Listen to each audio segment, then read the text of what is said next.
नमस्कार दोस्तों, आपका फिर से एक बार स्वागत है केमिस्ट्री की क्लास में। और दोस्तों, अगर आपको मेरे पिछली वीडियो की देखना हो तो आप उससे जुड़ें और चैनल को सब्सक्राइब जरूर करें। साथ ही आप पीछे का जो मैटर है, जो कि हमने केमिकल बॉन्डिंग तथा इक्विलिब्रियम की बात करें तो दोनों को करवा दिया है। और उसके इक्विलिब्रियम के टॉपिक हमारे चल रहे थे और उसमें जो हमारा टॉपिक चल रहा था वो था factor affecting of equilibrium constant, बोले तो रासायनिक साम्य को प्रभावित करने वाले कारक। सही है, ये हमारा टॉपिक था। और इसकी आगे हम बात करते हैं तो हमने इसमें दो चर्चा कर ली थी। एक की थी कि पहली बात ये की थी कि अगर कोई अभिक्रिया की दिशा समान रहती है तो याद रखें जो मूल अभिक्रिया है उसके साथ यदि किसी दूसरी अभिक्रिया को कंपेयर किया जाता है तो जो कंपेयर की गई अभिक्रिया है उसका जो इक्विलिब्रियम कांस्टेंट है या साम्य स्थिरांक का मान मूल अभिक्रिया के इक्विलिब्रियम कांस्टेंट के इक्वल रहेगा। लेकिन यदि दिशा विपरीत कर दी जाए, तो कैसा रहेगा? इनवर्सली प्रोपोर्शनल होगा। मैंने कहा ये कैसा है? समान। तो देखो, ये मैंने कहा मूल अभिक्रिया, एक और रिपीट कर देता हूं, मूल अभिक्रिया के दूसरी अभिक्रिया के लिए बात की तो वो अभिक्रिया मान लीजिएगा मैंने कह दिया 2 से सेम दिशा में है। क्या है? सेम दिशा में है। पहले देखो, अगर इसी को मैं ऐसा कर दूं कि उल्टी अभिक्रिया प्रदर्शित कर दूं ऐसे, तो इसका मतलब ये हुआ कि ये अभिक्रिया कैसी हो गई? उल्टी। तो याद रखें इसके लिए क्या हो जाएगा? 1/K1 हो जाएगा।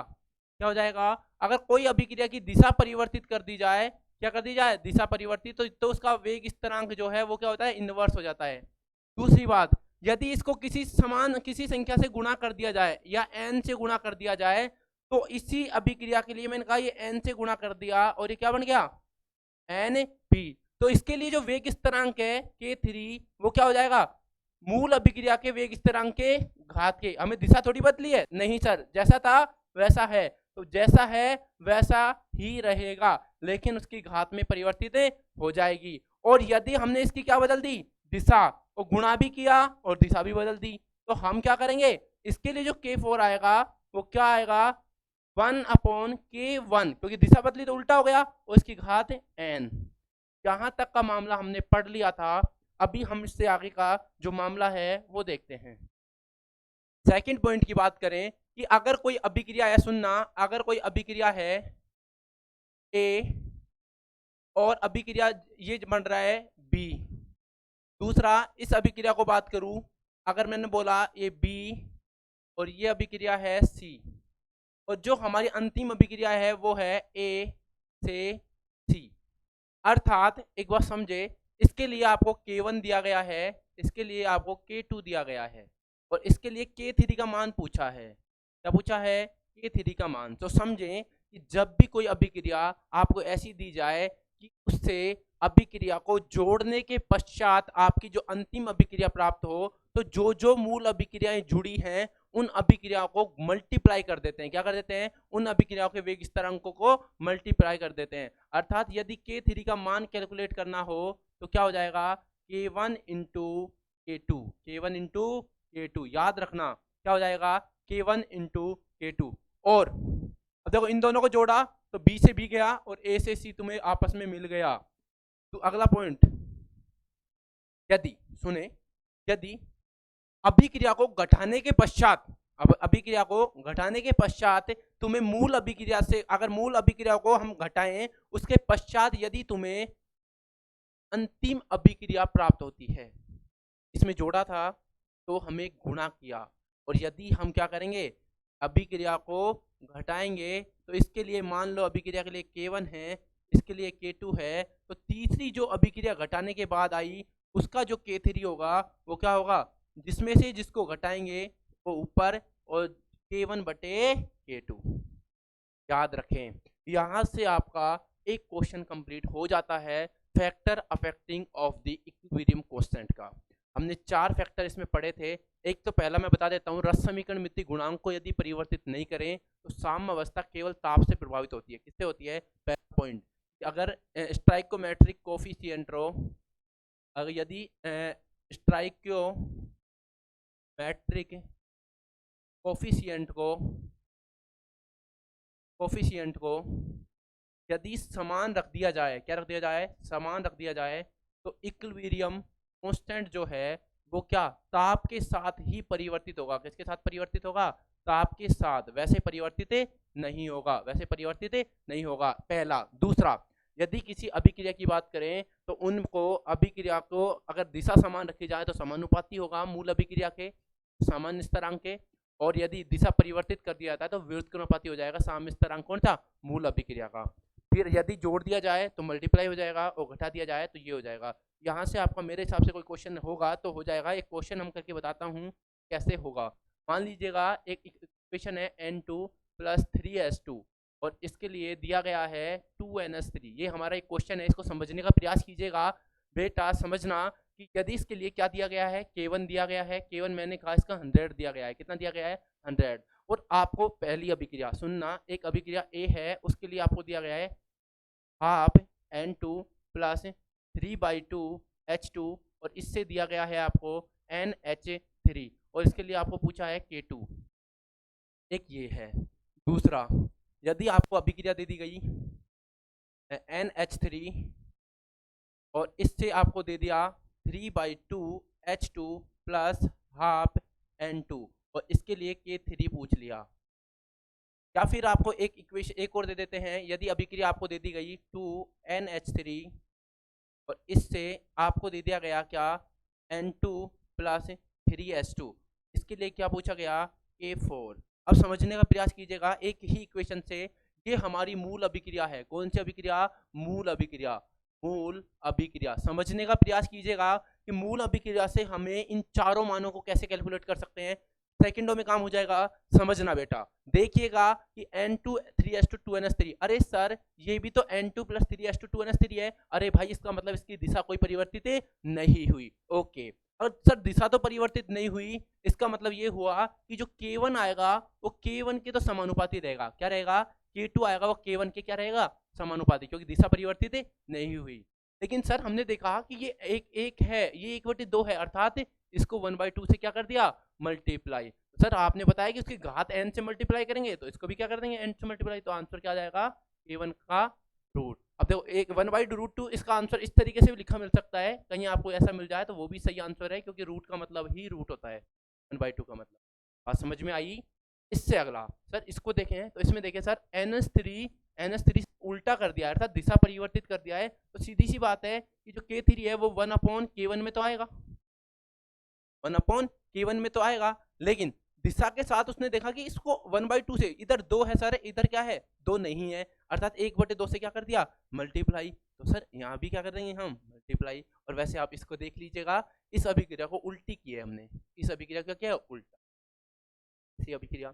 सर इसमें भी उल्टा कर दिया, ओके, तो K4 कैसा आ जाएगा, उसको उल्टा कर दीजिएगा, 1/K1, कोई मल्टीप्लाई नहीं होगा क्योंकि समान है इधर भी और इस तरीके से आपके क्वेश्चंस का आंसर हो जाएगा। देखने के साथ क्वेश्चंस का आंसर हो जाता है, और उम्मीद करता हूं आपको ये पोर्शन बहुत अच्छे से समझ आया होगा।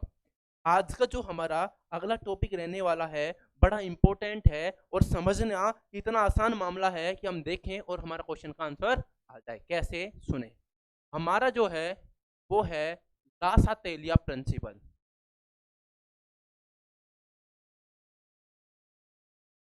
लासातेलिया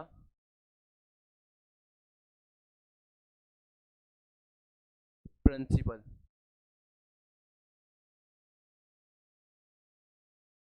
देखें ये क्या है, बड़ा इंपॉर्टेंट है और बहुत अच्छी बात बताता है, और इससे आपका एक क्वेश्चन आराम से हो जाता है। कैसे होगा, सुनिएगा कि प्रिंसिपल, पहली बात तो कहता क्या है, लासातेलिया प्रिंसिपल क्या कहता है उसको समझने का प्रयास करें। इससे पहले मैं बता देता हूं कि लासातेलिया प्रिंसिपल लासातेलिया तथा ब्रोंज ने दिया था। क्या था, ब्रोंज ने दिया था।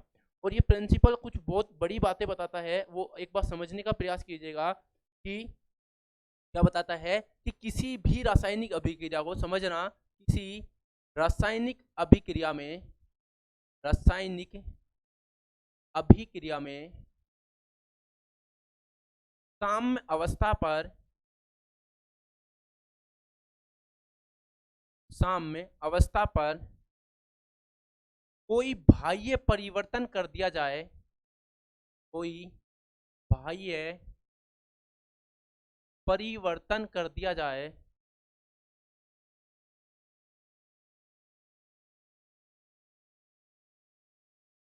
बाह्य परिवर्तन में कौन सा है बता देता हूं। बाह्य परिवर्तन की बात कर रहे हैं तो बाह्य परिवर्तन कर दिया जाए कैसे, आयतन में परिवर्तन, दूसरा ताप में परिवर्तन, या सांद्रता में परिवर्तन, या ताप में परिवर्तन, या कोई अक्रिय पदार्थ मिला दिया जाए। क्या कर दिया जाए, अक्रिय पदार्थ मिला दिया जाए। तो ये परिवर्तन कर दिया जाए तो अब सुनना, तो अभिक्रिया उस दिशा में जाना पसंद करती है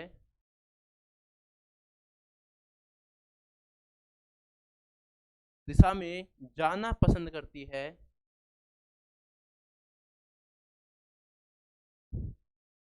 जिधर जिधर बाह्य परिवर्तन का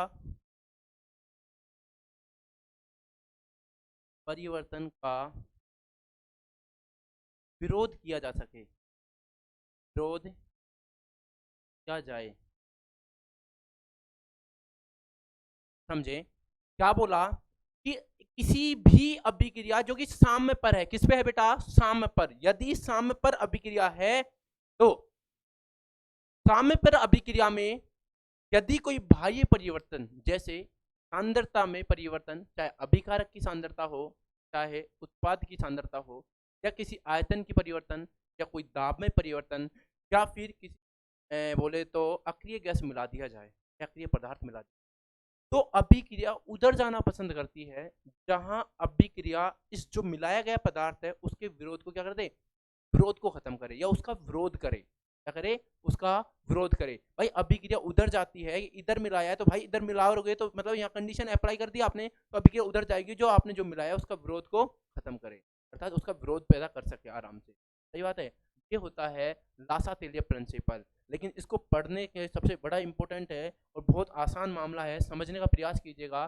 ये हमारा है लासातेलिया प्रिंसिपल।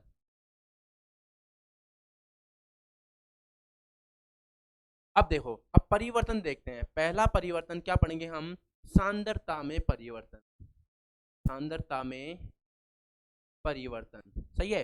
दूसरा क्या पढ़ेंगे, एक बार समझ ले क्या क्या पढ़ना है इसमें। दूसरा पढ़ेंगे आयतन में परिवर्तन, इसमें आयतन में परिवर्तन। तीसरा जो पढ़ने वाले हैं वो है दाब में परिवर्तन।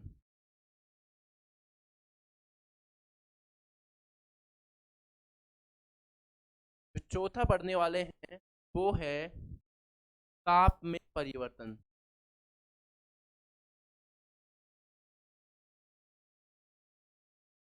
और 5 नंबर जो है, कोई भी अक्रिय गैस मिला दिया जाए अक्रिय पदार्थ मिलाने पर, अक्रिय पदार्थ मिलाने पर, अक्रिय मतलब जो कोई क्रिया ना करे, मिलाने पर।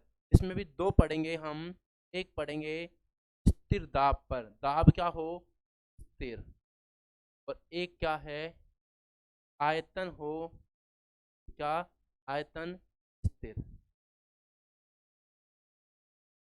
ये हमारा लासातेलिया प्रिंसिपल को पढ़ने के हमारे कॉन्सेप्ट है। क्या क्या, कि सांद्रता में यदि कोई परिवर्तन किया जाए उसको पढ़ेंगे। यदि हम बात करें बेटा कि आयतन में परिवर्तन या दाब में परिवर्तन की, या कोई पदार्थ या ताप की, सब फैक्टर्स को हम इसमें पढ़ेंगे और इतना आसान बना देंगे कि आप समझेंगे कि आपका क्वेश्चन देखने के साथ हो जाएगा। इसको पढ़ना स्टार्ट करते हैं तो हम पहला फैक्टर लेते हैं, कौन सा, सांद्रता में परिवर्तन।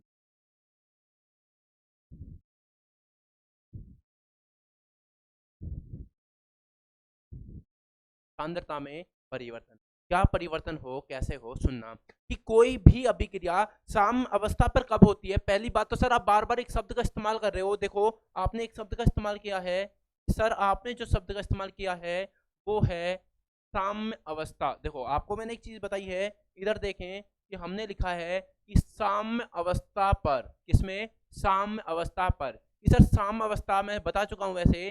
साम्य अवस्था होती क्या है कि जब अभिक्रिया का अग्र दिशा का वेग पश्चिम दिशा के वेग के क्या हो जाए, बराबर हो जाए, इस अवस्था को ही बोलते हैं साम्य अवस्था।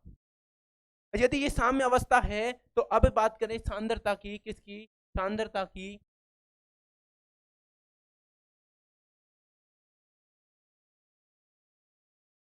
अब बात करें किसकी, सांद्रता की। तो देखो पहला हमारा फैक्टर है सांद्रता में परिवर्तन का परिवर्तन। तो लासा तेलिया क्या बोलता है कि यदि कोई भी परिवर्तन किया जाए तो उसका विरोध पैदा कर दिया जाए, किसके द्वारा, अभिक्रिया उस दिशा में जाएगी जहां उसका विरोध किया जा सके। अब देखो यदि मैंने कहा इसमें भी दो, पहला अभिकारक की सांद्रता बढ़ा दी जाए, अभिकारक की सांद्रता, सांद्रता सुनने, अभिकारक की सांद्रता परिवर्तित जाए। सुने, अभिकारक जैसे मैंने कहा एक अभिक्रिया A प्लस B से अभिक्रिया जारी है तरफ, किसकी तरफ, C की तरफ। अभिक्रिया जारी है किसकी तरफ, C की तरफ। सुने, तो देखो हमने कहा, हमने इसकी इन दोनों की क्या कर दी, सांद्रता कॉन्सेंट्रेशन में क्या कर दिया, इंक्रीज कर दिया। क्या कर दिया, कॉन्सेंट्रेट इंक्रीज कर दिया। तो सीधी सी बात है, अभिकारक बढ़ा तो अभिक्रिया उधर जाएगी जहां तुमने बढ़ाया है, उसका विरोध किया जाए। विरोध कैसे करेगी भाई, मैं इधर चल जाऊंगी, देखो इधर बढ़ गया तो मैं अभिक्रिया कहाँ चल जाएगी, आगे, अर्थात अभिक्रिया किधर चल जाएगी, अग्र दिशा में। यदि अभिकारक की सांद्रता बढ़ा दी जाए, यदि रिएक्टेंट की सांद्रता इंक्रीज कर दी जाए तो अभिक्रिया फॉरवर्ड डायरेक्शन में चली जाएगी, फॉरवर्ड डायरेक्शन में चली जाएगी। और यदि प्रोडक्ट की सांद्रता इंक्रीज कर दी जाए तो अभिक्रिया कहाँ जाएगी, बैकवर्ड डायरेक्शन में चली जाएगी। याद रखना ये दो कॉन्सेप्ट, यदि अभिकारक की सांद्रता बढ़ाओगे तो अभिक्रिया अग्र दिशा में जाएगी, और प्रोडक्ट की सांद्रता भाई ये बढ़ाओगे तो अभिक्रिया इधर जाएगी, और ये बढ़ाओगे तो अभिक्रिया इधर जाएगी। पहला फैक्ट सांद्रता का, यदि अभिकारक बढ़ाओगे तो अभिक्रिया अग्र दिशा में चलेगी, और यदि उत्पाद बढ़ाओगे तो अभिक्रिया पश्चिम दिशा में चलेगी। बात समझ में आई। दूसरा फैक्टर क्वेश्चंस करेंगे बाद में, वो समझेंगे। दूसरा फैक्टर आयतन का, आयतन में परिवर्तन, ये बड़ा इंपॉर्टेंट है, समझने का प्रयास कीजिएगा, समझने का प्रयास कीजिएगा, बड़ा इंपॉर्टेंट टॉपिक है ये। देखें कि अभिक्रिया जब भी साम्य अवस्था पर रहेगी, तब यदि आयतन में परिवर्तन कर दिया जाए, आयतन में परिवर्तन कर दिया जाए तो दोस्तों अभिक्रिया उधर जाएगी जहां अभिक्रिया में उपस्थित गैसीय गुणांकों का मान अधिक हो। क्या बोला, सुने, यदि किसी अभिक्रिया में साम्य अवस्था पर आयतन में परिवर्तन कर दिया जाए, आयतन में परिवर्तन कर दिया जाए तो अभिक्रिया उस दिशा में, अभिक्रिया ऐसा कर लेते हैं, अभिक्रिया गैसीय गुणांकों के मान पर निर्भर करती है, मान पर निर्भर करती। बड़ा इंपॉर्टेंट शब्द लिखे हैं मैंने, गैसीय गुणांकों के मान, दूसरा आयतन में परिवर्तन। क्या बेटा, यदि आयतन में परिवर्तन किया है तो अभिक्रिया गैसीय गुणांकों के मान की उस पर डिपेंडेंट है। सर कैसे करेगी उसको भी समझें। यदि हम बात करें इसकी, देखो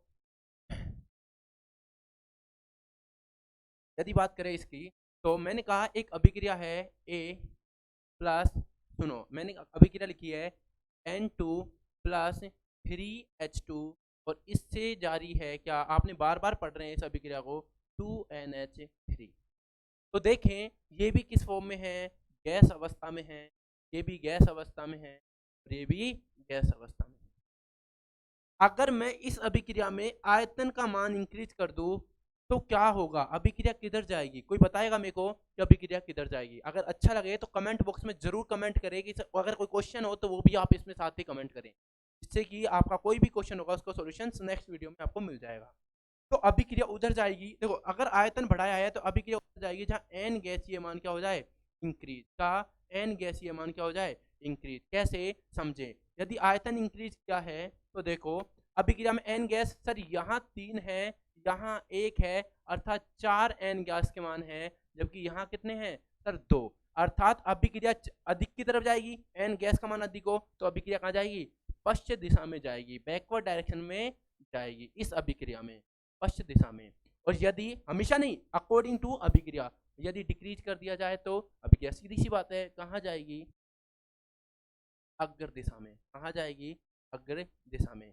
जैसे ये बात समझ में आई होगी कि भाई जहाँ एन का मान अधिक है, अर्थात मैं ऐसा कह दूं किसी भी अभिक्रिया में साम्य अवस्था पर आयतन में वृद्धि करने पर गैसीय अभिक्रिया उस दिशा में जाएगी जहां एन का मान अधिक हो, आयतन में इंक्रीज करने पर वहां जाएगी जहां एन का मान अधिक हो, और आयतन में डिक्रीज करने पर एन का मान कम हो। और जो भी कौन सा गैसीय है, याद रखना गैस शब्द का इस्तेमाल बड़े इंपॉर्टेंट तरीके से किया जा रहा है, क्योंकि गैसीय ये जो शब्द है बड़ा इंपॉर्टेंट है, सॉलिड नहीं लेना है, क्या लेना है, गैसीय गुणांक।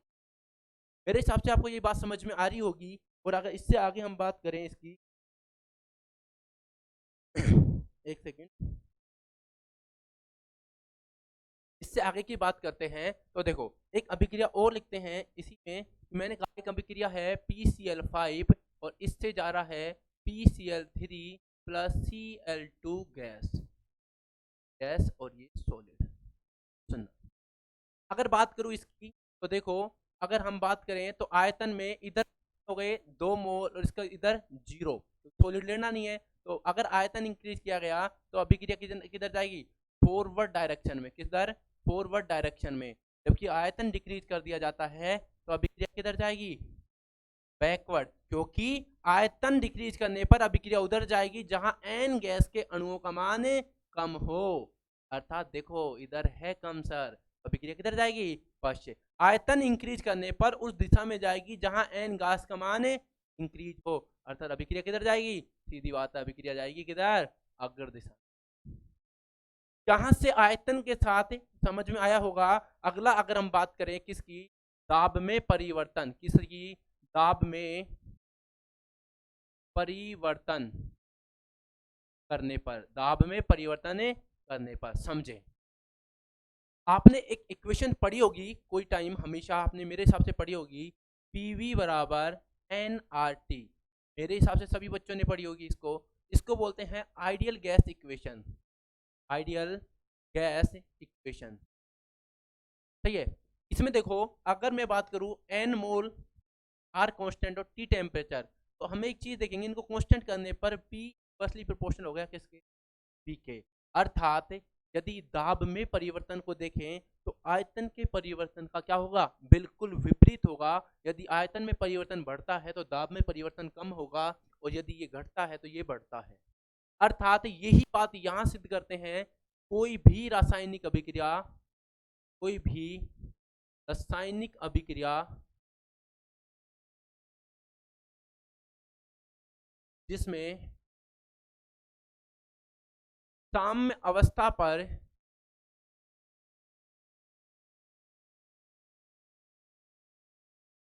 दाब में परिवर्तन किया जाए, दाब में परिवर्तन किया जाए,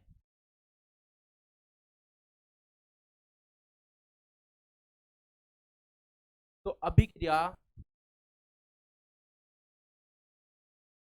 उस दिशा में जाती है,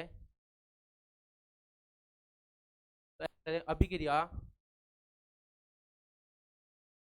परिवर्तित तो गैसीय गुणांकों के मान पर निर्भर करती है, गैसीय गुणांकों के मान पर निर्भर करती है।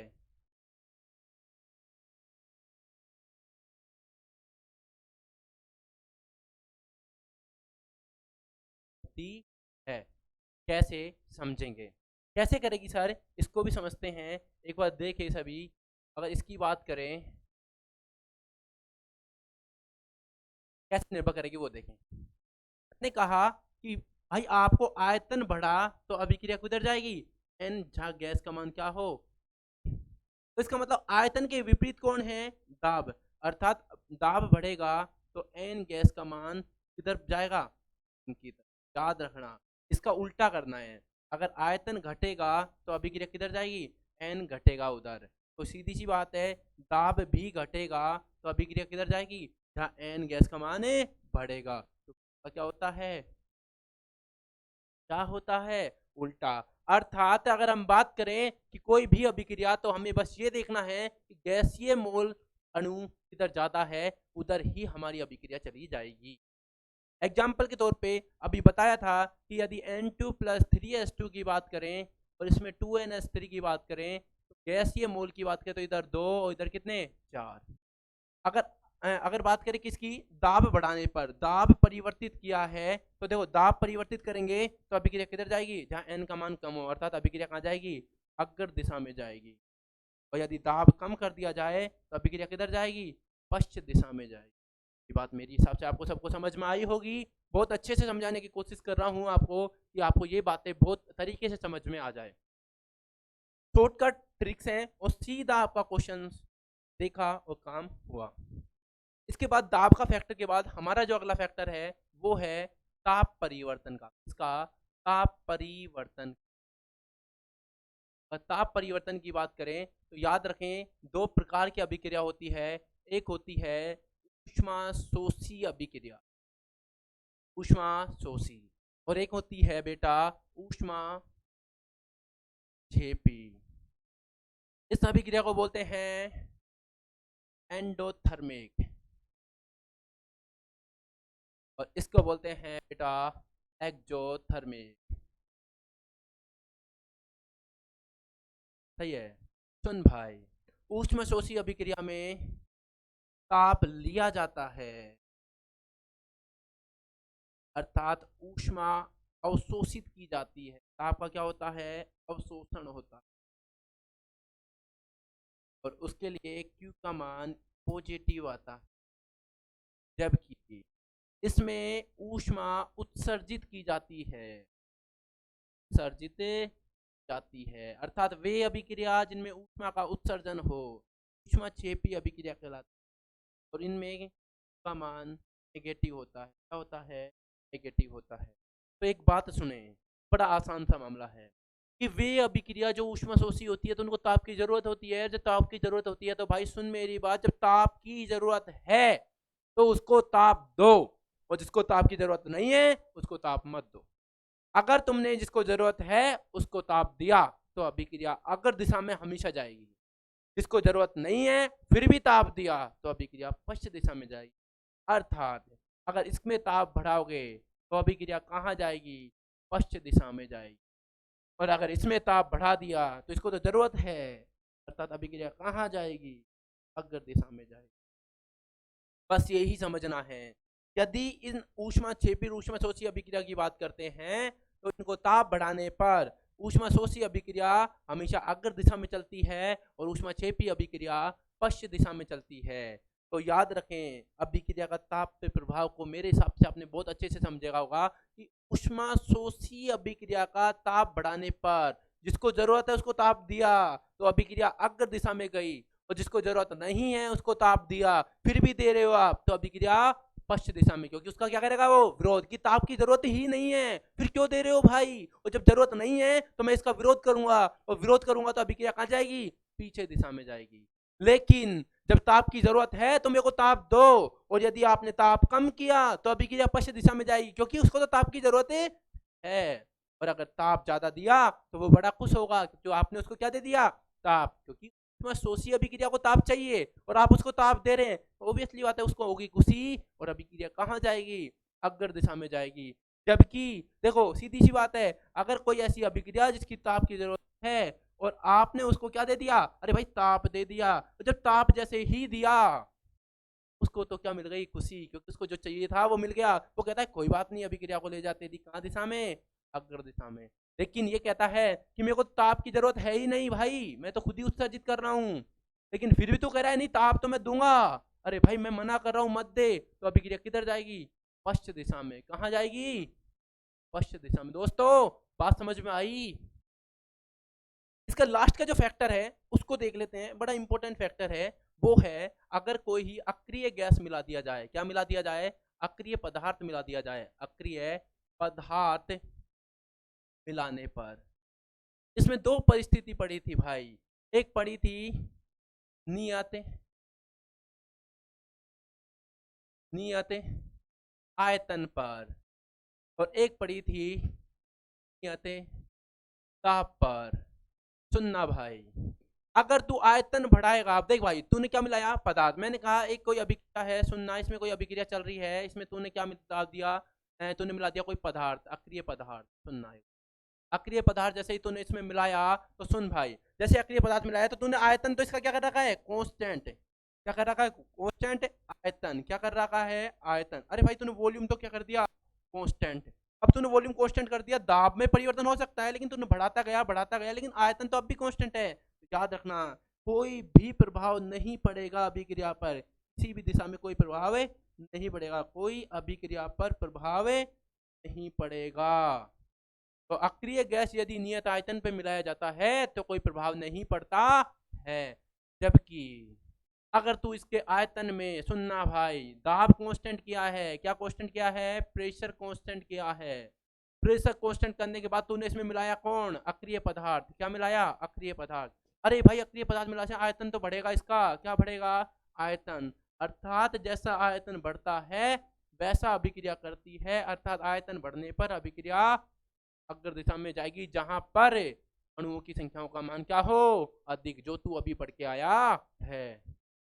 बात समझ में आई कि भाई जिसको ताप दाब जब फिक्स कर दिया तुमने, और दाब फिक्स करने के बाद आयतन बढ़ाया, तो आयतन तो बढ़ रहा है, और जब आयतन बढ़ रहा है तो बात है, आयतन बढ़ने पर जो परिवर्तन हो रहे थे उसी को तुमने वापस दोहरा दिया। लेकिन आयतन को कांस्टेंट करने पर दाब पे इतना इफेक्ट नहीं पड़ पाता कि हम दाब को कांस्टेंट ना, दाब को भी इस्तेमाल करें।